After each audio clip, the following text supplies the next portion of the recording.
bienvenue dans votre émission, La Réunion les Landes,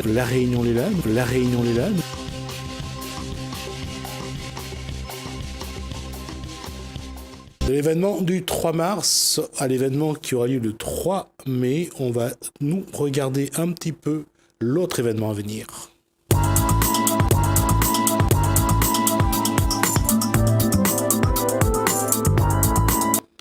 Et pour ce faire, c'est bien parce que j'ai noté le nom de Patricia. Bonsoir. Et j'ai pas noté le nom du monsieur. Thomas. Électropical. Oui, du 3 au 4 mai. 3 au 4 mai, ça sera au bar à choix à Saint-Denis, plein air. D'accord. Alors, électro, pas besoin d'aller chercher loin. Non. C'est du rock, c'est vraiment de l'électro ou c'est autre chose?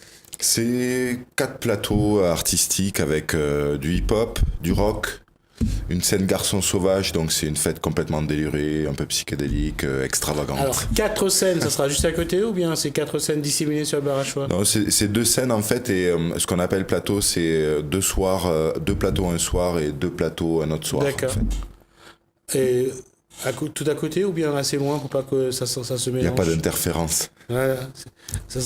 Il y a celui qui est à côté des deux, j'allais dire, qui est à côté de la restauration, là, à côté de l'ancienne télé publique.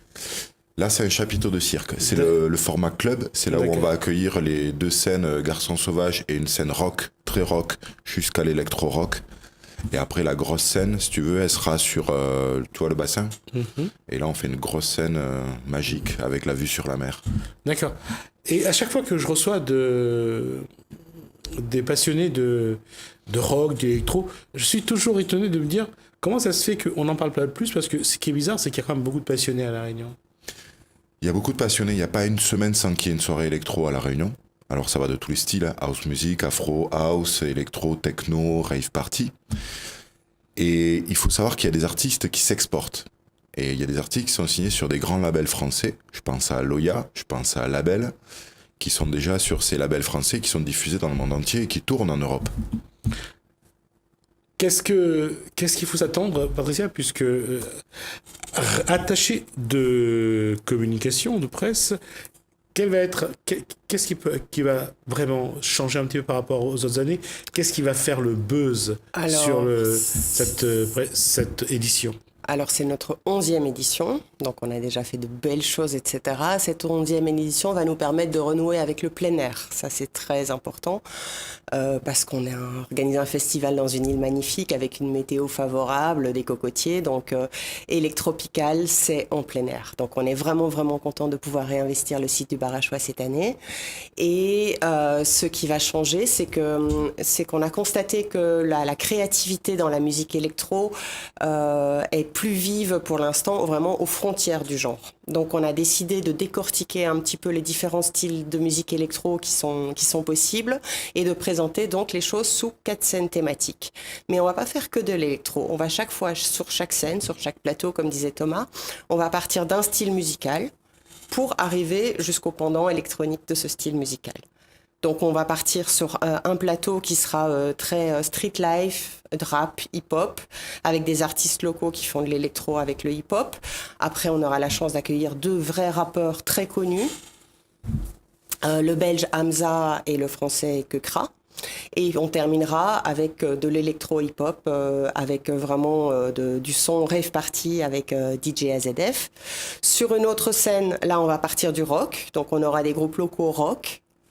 Risque Zéro, Kill, Pamplemousse, et on va arriver jusqu'à avoir le plaisir d'inviter quelqu'un de très connu qui s'appelle Devaslam, qui est un des fondateurs du mouvement à Manchester dans les années 90, qui a créé un club qui s'appelle l'Hacienda et qui est vraiment à la base de tout ce mouvement qui s'est développé. Donc sur chacune des scènes, on va chaque soir raconter une histoire. Aller de l'origine d'un style musical jusqu'à son pendant électronique. On aura également un plateau qui s'intéressera donc à l'histoire de la musique créole, comment elle a été revisitée par l'électro. Donc on a une artiste qu'on connaît tous très très bien qui est Christine Salem, et on va arriver notamment pour parler des locaux avec Agnieszka, qui est une jeune productrice de musique électronique réunionnaise qui mixe, mais qui se lance maintenant pour éditer ses premières créations. Et la dernière scène, là, ça va être la grosse fête, la grosse teuf avec une ambiance garçon sauvage, cuir, paillettes, folie, etc. Quand on a dit cuir, je pensais au hard. C'est pas ce même cuir. C'est pas le cuir moustache, c'est cuir à l'anglaise, Q-U-E-E-R. Et ça correspond à tout ce qui est le mouvement transgenre. Thomas pourra peut-être mieux l'expliquer. Ouais, c'est un mouvement qui est en vogue en ce moment, métropole, Europe et même dans le monde. C'est la liberté de ton, c'est la liberté totale. On revient à des credos d'extravagance, des créatures montées sur pilotis, de la folie, des paillettes d'estrass. Faut que ça brille et faut que ça soit dans tous les sens. À l'époque, quand j'ai à l'époque, ça remonte aux années 80. En Allemagne, Sappho, je crois, qui avait un style, il y avait d'autres vers le hard rock comme ça. Aujourd'hui, quand on parle d'électro, faut que ça fasse beaucoup de bruit, ou bien il faut que ça soit vraiment de l'électronique. Alors, ce qui est intéressant aujourd'hui, c'est qu'on se rend compte que l'électronique, elle est omniprésente. On a tous écouté Daft Punk et dansé sur Daft Punk ces dernières années. Et à côté de ça, il y a des sous-genres qui sont un peu plus underground, un peu alternatifs. Et c'est vers ces genres-là qu'on va explorer, dire voilà, vous écoutez tous de la musique électronique, de Kraftwerk à Jean-Michel Jarre jusqu'à aujourd'hui Daft Punk, pour ne citer que les grands représentants du mouvement.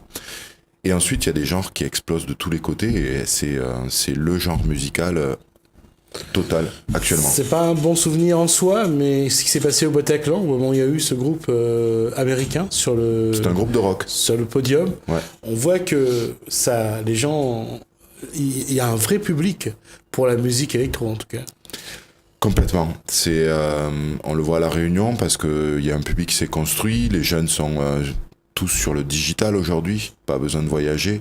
On peut écouter tout ce qu'on peut trouver. Moi, j'hallucine toujours des marmailles qui chantent les paroles de gars qu'on fait venir, qui sont pour nous alternatifs, comme Kekra ou Hamza, et ensuite ils les reprennent en chœur dans la foule. Bon, en gros, ce qu'on promet, c'est une fête, c'est sûr. Voilà, en plein air, vue sur la mer.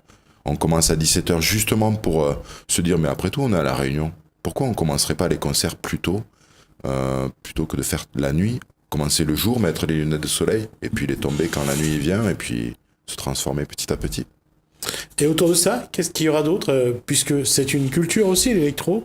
C'est aussi des gens qui vivent un peu dans leur passion. C'est quelque chose qu'on voit. Il y aura des choses autour de ça. Il y aura voir par exemple des tenues, montrer des objets de cette culture-là. Ça se verra ou pas sur le Barachois ? Sur le Barachois, vous allez entrer dans une sphère, une atmosphère, complètement. Et là, vous allez voir ce que c'est qu'un festival de musique électronique, avec tous les genres qu'on a pu citer. On accueille quand même des grands noms. Agoria, AZF, Dina Abdelwahid, la Tunisienne. Rien que ces trois personnes, c'est trois artistes qui ont fait les couvertures de magazines spécialisés les 6 derniers mois, qui sont programmés sur les plus grands festivals d'Europe. Je pense à Barcelone, je pense à Astropolis en métropole.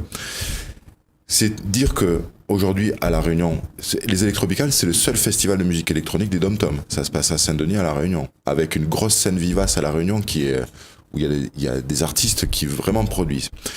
C'est dire que voilà, Saint-Denis va résonner le temps d'un week-end musique électronique.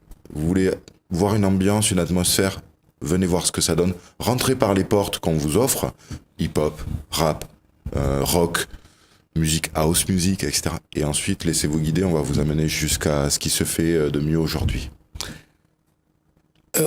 J'allais dire, il y a un dénominateur commun à tout ça, c'est ce côté un peu quand même, c'est bizarre, c'est apprécié, il y a un public, mais parfois on a l'impression que c'est un peu intimiste aussi.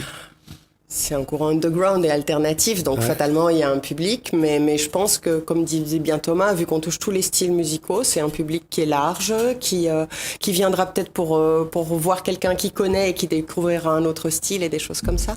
Ça me fait penser un peu à ces chanteurs qui, après un spectacle, cherchent un bar pour un bœuf, juste un moment intimiste. Et quand on parle d'électro, Et Tropical, je veux dire, on voit souvent ces moments où le public vraiment communie avec l'artiste qui est sur le plateau. Ah, bien sûr, c'est une sorte de grand-messe. Il y a le DJ ou la personne qui est en live, qui est face à son public, et il y a clairement une communion qui se fait à chaque fois. On organisera également, une semaine avant le festival, une résidence d'artistes entre Loya, qui est un artiste réunionnais, qui, comme son nom l'indique, c'est basé sur les rythmiques du Maloya, mais pour en faire de la musique électronique, qui connaît une vraie petite carrière en Europe, qui vit d'ailleurs à Paris pour mieux exercer son activité professionnelle, et qui sera en résidence d'artistes à la Cité des Arts une semaine avant, avec l'artiste mauricien Ménoir. Et donc, ces deux bougs-là de l'océan Indien vont cogiter ensemble pendant une semaine et vont nous faire une restitution de choses inédites, de leur travail, de ce qu'ils ont créé, eux, pendant cette semaine-là. Donc, comme quoi l'électro, c'est mondialisé, il y a des talents dans tous les coins. Et puis, il y a aussi ce côté-là, c'est-à-dire que, à vous entendre, c'est que vous mettez aussi dans la lumière des groupes que seuls les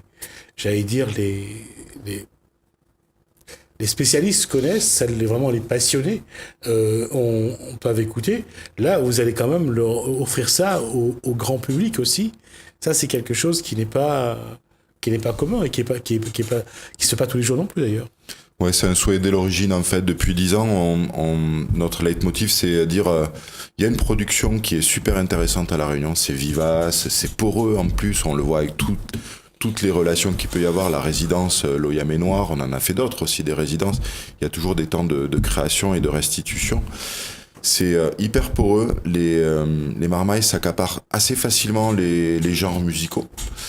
Donc on s'est dit, dès l'origine, allez, on leur donne des grandes scènes et on les fait côtoyer des gros artistes. Et aujourd'hui, ça paye. C'est long un festival à se mettre en place, c'est une décennie. Et aujourd'hui, le travail paye. On voit des labels qui ont émergé. On l'avait reçu en 2012, qui est maintenant signé sur le label Infine. On a Loya qui a rencontré le label Mawimbi aux Electropical en 2015 et qui est signé chez eux et qui revient. On a Jaco Marron également qui prépare un album qui s'appelle Kabar Jaco. Et au-delà de ça, parce qu'on estime qu'il y a vraiment une scène qui est importante et qu'elle mérite d'être surlignée, hein, c'est plus de l'alternatif ou plus de l'underground, là on va plus loin encore. On travaille avec un label de musique depuis 1 an qui s'appelle Infine Music, qui est en métropole, c'est un des 2 plus gros labels de musique français et musique électronique. Et nous préparons une compilation, qui est une rétrospective sur quelle est l'influence de la musique traditionnelle, Maloya, Sega, sur ces marmailles qui jouent de la musique électronique aujourd'hui à La Réunion. Alors on part de T-Foc, on passe par Zong, on passe par des gars du Tampon, Jesus, Loya, Label, etc. Domoon, des 2 gars de Domoon. Tous ces petits marmailles qui produisent de la musique. Produire, c'est fabriquer à l'aide d'ordinateurs et de machines. Jaco Marron. Et cette rétrospective, elle sortira en album, 12 titres, au moment du festival. Juste pour dire, voilà, à La Réunion, il se passe quelque chose, c'est important, il y a un vrai courant. Il y a un label qui s'est intéressé à ça. C'est lui qui produit ce CD et ces disques vinyles. Parce qu'on joue beaucoup sur vinyle encore. Pardon. Donc on a ce vrai intérêt d'un label de musique qui aurait pu aller chercher en Bretagne ou en Corse ou ailleurs, mais qui s'est dit non, là où ça m'intéresse, c'est La Réunion et cette porosité qu'il peut y avoir entre les genres musicaux. Et comment les marmailles, de façon très naturelle, s'accaparent tous ces styles, les brassent, les mélangent. Maintenant, il fait ça aux autres carrés, quoi, en gros. Et le ressortent en très très bonne qualité, quoi. Il y a de la qualité musicale. Et justement, dans votre communication, qu'est-ce que vous mettez plus en avant pour que les gens... Bon, le public viendra parce que le public est passionné, en tout cas ce public sera présent, ça c'est une chose, mais pour susciter la curiosité chez les autres, sur ceux qui connaissent pas, qu'est-ce que vous leur dites pour qu'ils viennent, ne serait-ce jeter un œil? Alors je dis juste un petit mot après, je laisse Patricia parce que la communication c'est une fête. Voilà, c'est des rencontres. Un festival, c'est une expérience. On vient, on s'immerge, on est dans l'immersion totale, on vit des musiques, voilà, il y a cette communion qu'il y a avec l'artiste. Donc c'est clairement une expérience. Et c'est une fête qui dure, 48 heures, on va dire. Et on met en avant justement cet aspect festif. Un lieu, c'est important. Le bar à choix, c'est le lieu des fêtes. C'est un lieu sexy. Les palmiers, la mer, la vue sur la montagne. Il y a entre 5 et 6 000 personnes qui viennent aux Électropicales chaque année. C'est à eux qu'il faudra demander pourquoi ils reviennent, pourquoi ils prennent leur billet à l'avance, pourquoi ils prennent leur billet sans connaître la programmation musicale en se disant « De toute façon, j'y vais. Ça va être un bon moment et je vais... » Même quand il pleut, ils viennent. Justement, c'est ce qu'on a vu au Bataclan après les attentats. Un an après, le couple est revenu. Le public est revenu. Ouais. Il ne s'est pas posé de questions. Ils ont dit que quoi qu'il arrive, de toute façon, leur passion, c'est ce qui est plus fort. Ouais. Ils sont revenus et c'est pour ça que je disais que cette musique-là, l'électro, a vraiment un public très passionné et très fidèle. Mais c'est juste, elle est revenue et c'était d'ailleurs Laurent Garnier qui est le monsieur électronique français qui rejouait à cette réouverture du Bataclan.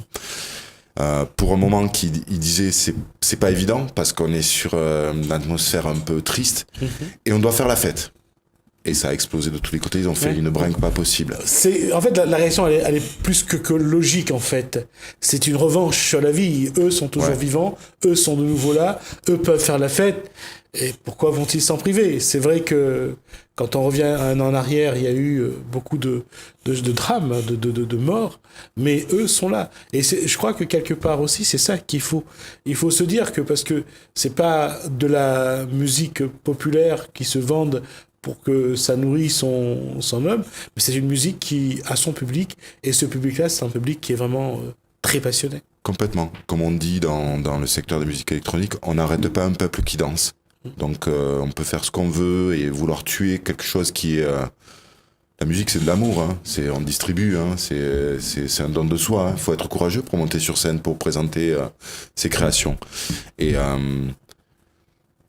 c'est toujours des actes c'est un don de soi.